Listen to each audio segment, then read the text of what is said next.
Bonjour, je m'appelle Tamira Seiler, je suis la spécialiste salaire chez Bexio. Dans cette courte vidéo, je vous montre les 4 points à faire à la fin de l'année pour la comptabilité salariale. C'est d'abord les certificats de salaire, ensuite la transmission ELM pour les assurances, les comptes salariaux dans Bexio Salaire et comment on ouvre une année nouvelle dans les salaires. On va commencer par le certificat de salaire. Nous le trouvons sous document certificat de salaire. On peut les émettre avec un seul clic ici. Ensuite, on a émis tous les 4 certificats de salaire qu'on peut ici télécharger individuellement pour chaque employé ou envoyer par mail. Ou bien ici en bas, on peut les télécharger pour tout le monde ainsi que envoyer à tous les collaborateurs. Ici en haut, on peut directement envoyer les certificats de salaire à l'administration fiscale pour les cantons qui le souhaitent. Selon le guide d'établissement du certificat de salaire, c'est défini quel type de salaire doit aller sur quel chiffre dans le certificat de salaire. Vous voyez ici un exemple d'un certificat de salaire et les montants qui ont été mis sur les chiffres correspondants. Chaque type de salaire dans Bexio est déjà attribué au bon chiffre. Vous les trouverez dans Bexio sous entreprise type de salaire. Chaque type de salaire est déjà attribué au chiffre correct, comme vous pouvez voir ici. C'est important pendant l'année, si vous utilisez un nouveau type de salaire, que vous vérifiez bien le chiffre. Sinon, si vous remarquez à la fin de l'année que vous avez pris un type de salaire qui ne rentre pas dans le bon chiffre, il ne faut plus rouvrir les fiches de salaire. Vous pouvez maintenant adapter le chiffre directement ici sous les types de salaire et choisir le correspondant. Dans ce cas-là, il faudra refaire le certificat de salaire, bien évidemment. Sous Documents, Entreprise, nous avons les données certificat de salaire. Ici, vous définissez comment vous réglez le repas, le transport, le véhicule professionnel, etc.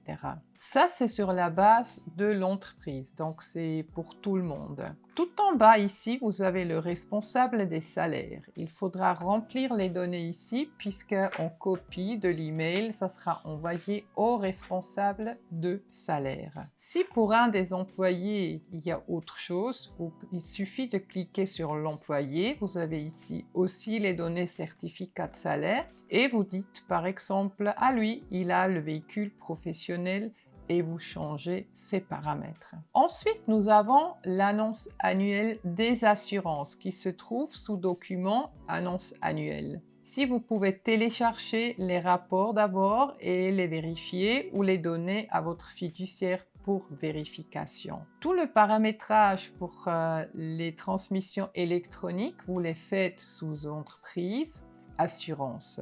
Ici, vous définissez sous chaque assurance le numéro de client ainsi que le numéro de contrat. C'est très important que vous mettez les bons numéros ici, sinon la transmission via ELM ne va pas fonctionner. À 99%, le numéro de client n'est pas identique au numéro de contrat, donc vérifiez bien avec votre assurance.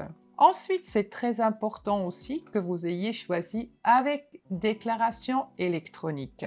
Si vous avez choisi sans déclaration électronique, vous ne pouvez pas l'envoyer par ELM. Une fois ces paramètres faits, vous retournez sous Document, Annonce annuelle, vous les cochez toutes ceux que vous souhaitez envoyer et vous dites « Envoyer les données ». Vous aurez ensuite ici en bas un message, soit cela vous dit que ça a passé avec succès, ou bien cela vous dit il y a une erreur. S'il y a erreur, si vous les envoyez par ELM, soit cela vous dit que ça a passé avec succès, ou ça vous dit que ça a donné une erreur. S'il y a une erreur, c'est très souvent dû au numéro client et numéro de contrat qui ne sont pas les bons. Dans ce cas-là, il faudra les remplir correctement et envoyer à nouveau. Le prochain point, c'est les comptes salaires individuels. Ici, vous pouvez trier par personne. Vous avez ici une liste de tous les types de salaires avec les montants par mois, ainsi que le total sur la droite. Vous pouvez télécharger ça au format Excel ou au format PDF. La même chose vous avez pour le compte salaire entreprise. Donc ce sera pour tout le monde, mais la même optique. Donc chaque type de salaire pour chaque mois avec un total ainsi que la totalité sur la droite. Le quatrième point, c'est ouvrir une année nouvelle. Ça se fait ici en haut. Je ne peux pas encore vous montrer ici puisque ce n'est pas encore prêt, mais je vous montre ici l'article de support. On va ouvrir ça. Donc, vous allez sur les 3 points en haut à droite, vous dites « Ouvrir l'année ». Très important, il faut dire « Copier les données » et ouvrir l'année. Comme ça, vous copiez toutes les données des collaborateurs ainsi des assurances. Dans le cas où vous ne copiez pas, c'est possible que vous devez ensuite enregistrer les collaborateurs à nouveau ou bien les données des assurances aussi. Pour plus d'informations et de services, vous pouvez vous rendre directement sur notre page d'accueil qui se trouve ici, compte annuel salaire, où vous pouvez trouver des coachings, d'autres webinaires ou des articles d'aide qui vous aident pour la fin d'année dans la comptabilité salariale. Je vous remercie de votre attention et je vous souhaite une très bonne journée. Continuez à profiter pleinement de Bexio Salaire.